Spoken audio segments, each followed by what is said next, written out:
Technology-enabled businesses use multiple applications, hosted on servers. As users move to remote work, these servers need to be protected from unauthorized access. TeamVPN IP and server firewall can be used to allow only authenticated access to the servers. Let's start by copying the TeamVPN IP from the room's details panel. For this demo, we will be using a DigitalOcean server.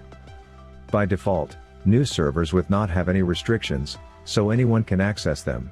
To protect this server, go to the Server Management Console and Firewall Settings. This process will be different based on your provider. Refer to their documentation and follow along. Create a new firewall to allow SSH and ping traffic only from the TeamVPN IP.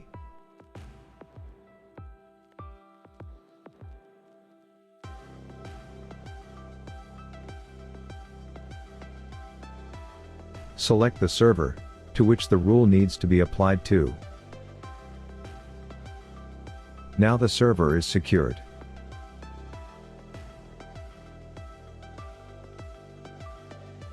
Let's connect to CloudLAN using TeamVPN and test if we are able to access the secured server. CloudLAN TeamVPN IP is an easy-to-use and secure method of providing remote access to business resources. Add the server to Bookmarks so the team can discover the new server and services available on them.